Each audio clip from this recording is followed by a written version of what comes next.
Dale Anderson es el cronista de Aztec, un hombre que se confiesa escéptico. Sin embargo, la investigación de Suzanne Ramsey lo ha convencido de que algo muy importante ocurrió en su comunidad en 1948.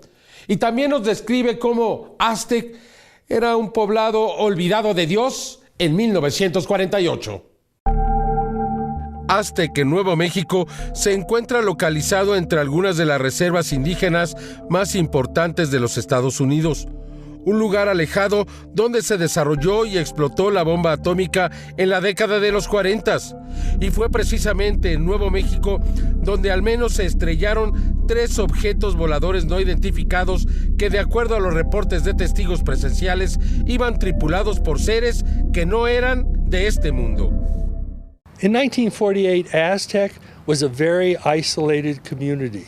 If you wanted to take a train ride from here to Albuquerque or Santa Fe, you had to go through Colorado. The roads were really just starting to be developed. In the 1940s, there was no paved road between here and Albuquerque. It was a very isolated community. Also in the 1950s, it was starting of a boom town of oil and gas. And the town was developing very fast, and people were coming in from all over the country. And so you had a change in our population in that period, in the 50s. You have to understand the context of that period. You have to understand the isolation. You have to understand what also the American government was doing during that period. The American government wasn't telling the American people, it wasn't as transparent as it is now. Now we don't know a lot of things, but it was not nearly as transparent.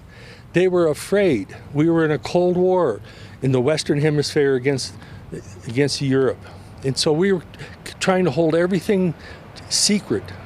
And so we weren't even telling our own country, let alone people in isolated areas. And that's why they were here. En Aztec, aún el día de hoy, la mayoría de sus habitantes ignoran qué fue lo que sucedió el 25 de marzo de 1948.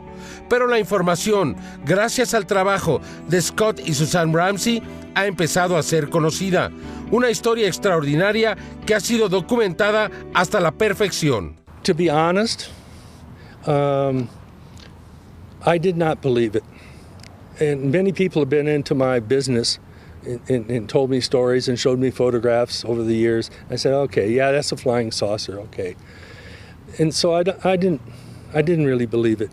But I also was suspicious. There was too many people talking about it, kind of offhanded. It was not enough really written down after it happened. The newspapers didn't really pick it up.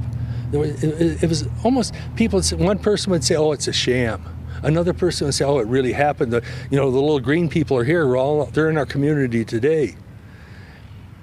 After reading Scott's manuscript, now the book's not out, but his manuscript, and talking to people who have lived here a long time, I think there's some things to be considered. I think there may be some validity. I don't know about the whole story. You know about oral history. Sometimes it changes. In 50 years, 60 years, the stories change. But did the incident happen? I think it well could. It's pretty well documented. Now, are all the pieces defined precisely? Was it 100 foot wide, or were the little green people inside of it? I don't know about all of that. But did the incident happen? It could well be. I've changed my mind. We've had a lot of information released about the American government in the last 2 years from the internet.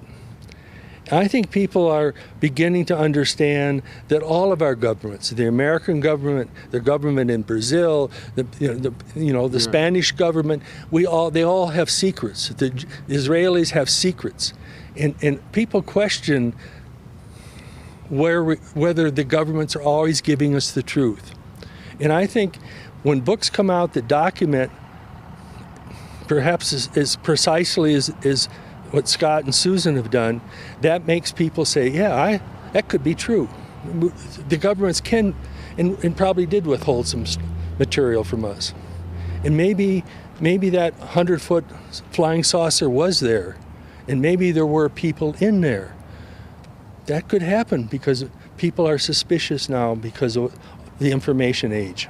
They want to know.